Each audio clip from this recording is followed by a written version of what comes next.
Hello student, welcome to my channel paper Adda. Student, आज से हम स्टार्ट कर रहे हैं आपका क्लास 12th इंग्लिश ग्रामर। ठीक है, क्लास 12th इंग्लिश ग्रामर आपका सब्जेक्ट है, इसे हम स्टार्ट कर रहे हैं। तो इसमें दोस्तों हम आपका टॉपिक करा रहे हैं ट्रांसलेशन। ठीक है, सबसे पहले हम आपका टॉपिक ट्रांसलेशन कराएंगे। जो आपकी स्टोरी आती है हिंदी टू इंग्लिश, हिंदी में आपकी एक स्टोरी आती है यूपी बोर्ड में। ठीक है, प्रत्येक बोर्ड में, वैसे बिहार बोर्ड में भी आती है। ठीक है, तो इन वीडियोज को कोई भी बोर्ड का स्टूडेंट देख सकता है। ठीक है, फिलहाल हम यूपी बोर्ड को टारगेट करते हुए ये वीडियोज बनाएंगे। ठीक है दोस्तों, तो आपकी एक स्टोरी आती है हिंदी से इंग्लिश में ट्रांसलेट करने के लिए। ठीक है, तो उसके लिए आपको कुछ रूल पढ़ने होंगे, कुछ नियम पढ़ने पड़ेंगे। तो उन नियमों से आप जो है उस स्टोरी को बहुत ही आसानी से, बहुत ही अच्छे से बना सकते हो। ठीक है, तो इसलिए मैं आपको उन्हीं सभी रूल को कराने वाला हूँ बहुत ही अच्छे से। ठीक है, बहुत ही आसान भाषा में, आपको समझ में भी आएगा। आप वीडियो को एंड तक देखना। ठीक है दोस्तों, तो चलिए दोस्तों वीडियो को स्टार्ट करते हैं।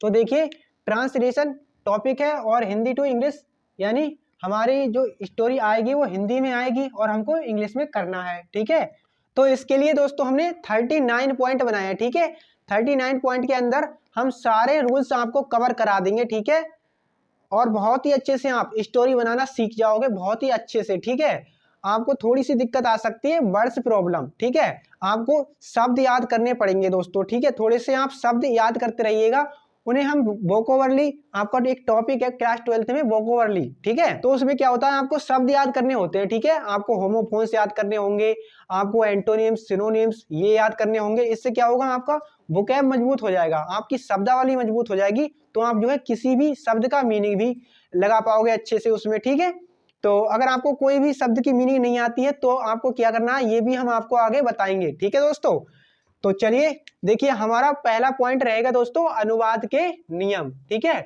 हमारा पहला पॉइंट रहेगा अनुवाद के नियम। इस पॉइंट के माध्यम से हम आपको अनुवाद के बेसिक नियम के बारे में बताएंगे। ठीक है, बेसिक नियम क्या होते हैं दोस्तों, जैसे कि नॉट कहाँ पे लगता है, आईएनजी कैसे लगाते हैं। ठीक है, आईएनजी कहाँ पे लगती है, थर्ड फॉर्म कहाँ पे लगाते हैं और फर्स्ट फॉर्म कहाँ पे लगाते हैं। ठीक है, इज एम आर कहाँ पे लगाते हैं, नॉट कहाँ पे लगाते हैं। इसी प्रकार के बहुत ही बेसिक रूल होंगे। ठीक है, उन्हें हम कराएंगे इसमें, इस पॉइंट के माध्यम से। इसके बाद में हमारा टॉपिक आएगा सेंटेंस। सेंटेंस में हम आपको बताएंगे दोस्तों सेंटेंस के बारे में, कितने प्रकार के सेंटेंस होते हैं, क्या होता है सेंटेंस की परिभाषा क्या होती है, ये सारी चीजें हम बहुत ही डिटेल में पढ़ेंगे।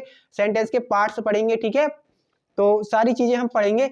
इसके बाद में हमारा टॉपिक आएगा दोस्तों टेंस। देखिए, हमने टेंस को तीसरे नंबर पर रखा है, इसलिए रखा है क्योंकि यहाँ से आप बेसिक नॉलेज उठा लोगे। इसके बाद में आप टेंस जब पढ़ोगे ना तो आपको बहुत ही अच्छे से समझ में आएगा। देखिए, टॉपिक वाइज आप पढ़ते हैं किसी भी चीज को तो आपको चीजें अच्छे से समझ में आती हैं। अगर आप बीच में से घुसने की कोशिश करेंगे तो आपको कुछ भी समझ में नहीं आएगा। इसलिए आपको डेली वीडियोज देखना है। ठीक है, एक वीडियो में सब कुछ तो नहीं होगा। ठीक है, लेकिन हम धीरे धीरे सारा सिलेबस आपका कवर करा देंगे। ठीक है दोस्तों, तो आपको डेली वीडियोज देखना है और जितनी भी वीडियोज मैं बनाऊंगा उन सभी वीडियो का लिंक इस वीडियो के डिस्क्रिप्शन में आपको मिल जाएगा। ठीक है, एक प्लेलिस्ट बना देंगे, उस प्लेलिस्ट का लिंक आपको इस वीडियो के डिस्क्रिप्शन में दे देंगे, वहां से जाके आप सारी वीडियोज देख सकते हैं। ठीक है, और इस चैनल को सब्सक्राइब भी कर लीजिएगा दोस्तों, ताकि मैं जब भी वीडियो डालूं तो आपके पास में वीडियोज आ जाए। ठीक है, बेल आइकन को प्रेस कर लेना, जिससे कि वीडियो का नोटिफिकेशन आप तक पहुंच जाए दोस्तों। ठीक है, तो चलिए अगला टॉपिक हमारा आता है दोस्तों पार्ट्स ऑफ स्पीच। देखिए, आप टेंस जब पढ़ लेंगे, ठीक है, तो आपको पार्ट ऑफ स्पीच जब आप पढ़ेंगे तो सेंटेंस के जो आपका सेंटेंस, जैसे मान लीजिए आपका एक सेंटेंस है, देखिए मान लीजिए यहाँ पे लिखेंगे मोहन मोहन घर जाता है। ये हमने छोटा सा एक सेंटेंस ले लिया आपको। ठीक है, तो इसमें देखिए मोहन क्या है, इसमें मोहन क्या है, मोहन नाउन है। ठीक है, इसके बाद में ये घर क्या है, नाउन है। ठीक है, इसके बाद में जाता है, ये क्या है, ये हमारी वर्ब है दोस्तों। ठीक है, तो ये सारी चीजें आपको बताई जाएंगी इस टॉपिक के माध्यम से, पार्ट्स ऑफ स्पीच के माध्यम से। ठीक है, इसमें noun, pronoun, verb, adjective, adverb, ये 8 होते हैं ना, 8 को हम डिटेल में पढ़ेंगे बहुत ही अच्छे से। ठीक है दोस्तों, इसके बाद में जैसे मैं एक उदाहरण और देता हूं दोस्तों, जैसे राम अच्छा लड़का लड़का है। तो इसमें देखिए राम क्या है, हमारा नाउन है। अच्छा क्या हो गया, ये एडजेक्टिव है, क्योंकि ये उसकी विशेषता बता रहा है, किसकी, राम की। ठीक है दोस्तों, ये लड़का राम लड़का है, ठीक है। बॉय क्या है हमारा, नाउन है दोस्तों, ठीक है। इसके बाद में दोस्तों हमारा टॉपिक आता है दोस्तों use of this that. This का यूज कहाँ पे करते हैं आप, दैट का यूज कहाँ पे करते हैं आप, इसका हम आपको बताएंगे, ठीक है। इस रूल के माध्यम से हम आपको बताएंगे कि दिस का यूज कहाँ पे करेंगे आप और दैट का यूज कहाँ पे करेंगे। ये सारे यूजेस जब आप पढ़ लेंगे दोस्तों तो आपको बहुत ही अच्छे से स्टोरी समझ में आ जाएगी, ठीक है।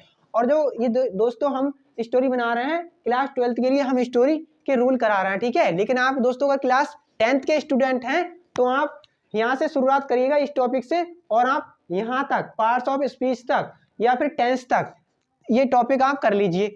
इतने से ही आपका जो है क्लास 10th में कवर हो जाएगा, ठीक है। क्लास 10th की जो स्टोरी आती है दोस्तों, वह स्टोरी ज्यादातर टेंस पे आधारित होती है, उसके जो वाक्य होते हैं ना वो टेंस पर आधारित होते हैं, ठीक है, क्लास 10th वालों के लिए।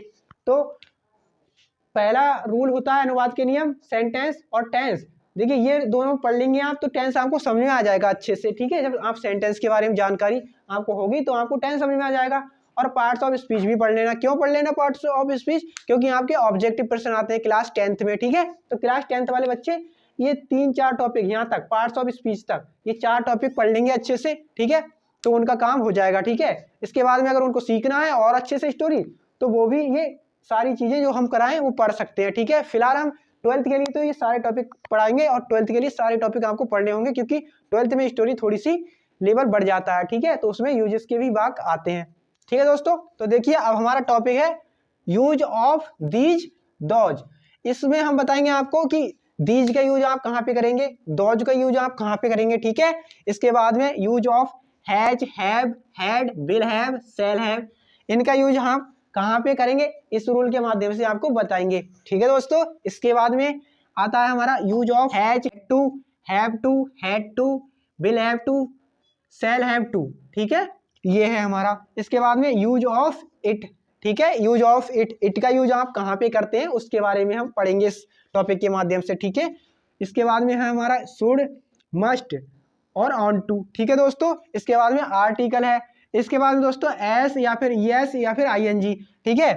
ये एस कहाँ पे यूज होगा, ईएस कहाँ पे यूज होगा और आईएनजी कहाँ पे यूज होगा उसको हम बताएंगे आपको इस टॉपिक के माध्यम से। इसके बाद में हमारा 13 पॉइंट है दोस्तों use of is to, use of are to, इसके बाद में एम टू, ठीक है दोस्तों। ये 3 है ना, is to, are to, am to, ठीक है, ये पढ़ेंगे हम use of is to, are to, am to इस टॉपिक के माध्यम से, ठीक है, इस पॉइंट के माध्यम से। ये हमने 39 पॉइंट बना रखे हैं आपको, ताकि आपको अच्छे से ट्रांसलेशन समझ में आए, ठीक है। बहुत ही अच्छे से आपको ट्रांसलेशन समझ में आएगा। आप सारी वीडियोज देखना, उसके बाद में देखना कि आपको स्टोरी बनाना आती है कि नहीं आती है।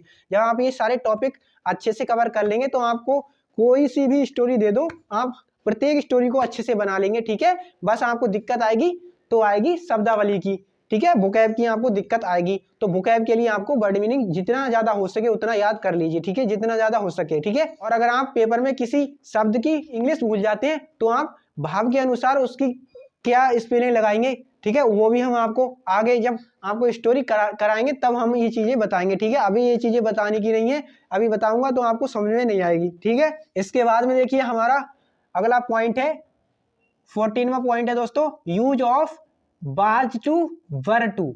बाज टू का यूज हम कहाँ पे करते हैं, वर टू का यूज कहाँ पे करते हैं उसे हम बताएंगे इस टॉपिक के माध्यम से, ठीक है। इसके बाद में हमारा use of would, use to, ठीक है। फिर है हमारा use of will do, will do का यूज कहाँ पे होता है, ठीक है। एल्स का यूज कहाँ पे होता है, बिसाइड्स का यूज कहाँ पे होता है ये पढ़ेंगे।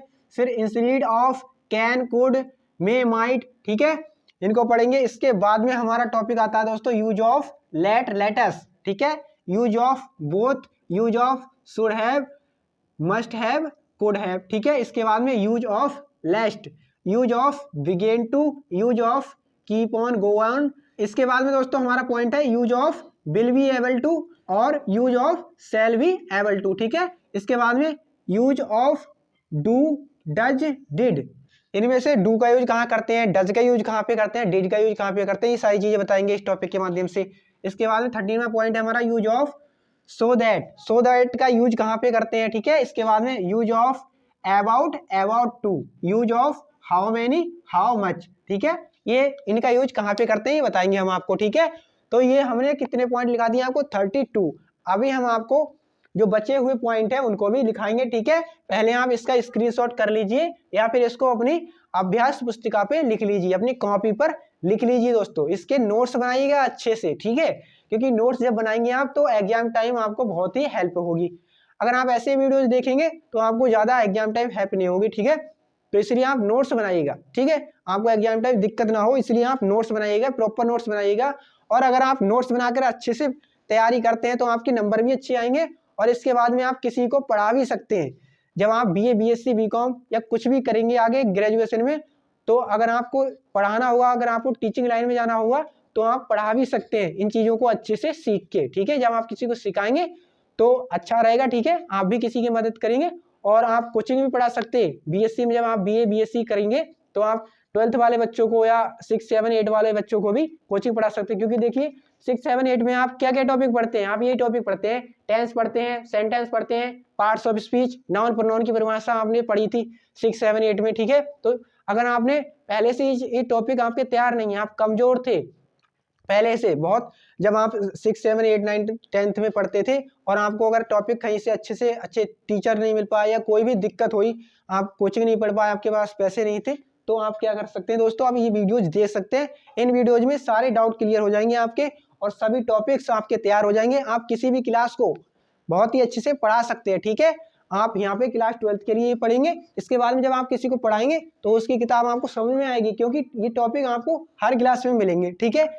फिलहाल क्लास 12th के लिए हम टारगेट करते हुए वीडियो बना रहे हैं, लेकिन आप किसी भी अलग क्लास के स्टूडेंट है 6 7 8 9 10, तो भी आप इस वीडियो को देखना चाहें तो यहाँ तक वीडियोज देख सकते हैं, अनुवाद के नियम टेंस तक, ठीक है, पार्ट्स ऑफ स्पीच तक। इसके बाद में ये वीडियोज आप अपने इंटरेस्ट के अनुसार देखिए, आपको समझ में आता है तो, क्योंकि ये लेवल थोड़ा टफ है, थोड़ा सा टफ है, तो 12th वाले 11th वाले बच्चे इसको देख सकते हैं, 10th 9th 10th वाले भी देख सकते हैं, लेकिन जो 6 7 8 वाले बच्चे हैं वो यहाँ पर ही इनको बहुत पढ़ना पड़ेगा। ये बहुत बड़े टॉपिक है, छोटे टॉपिक नहीं, इनमें काफी वीडियोज बनेंगी दोस्तों, ये बहुत बड़े टॉपिक है, ठीक है।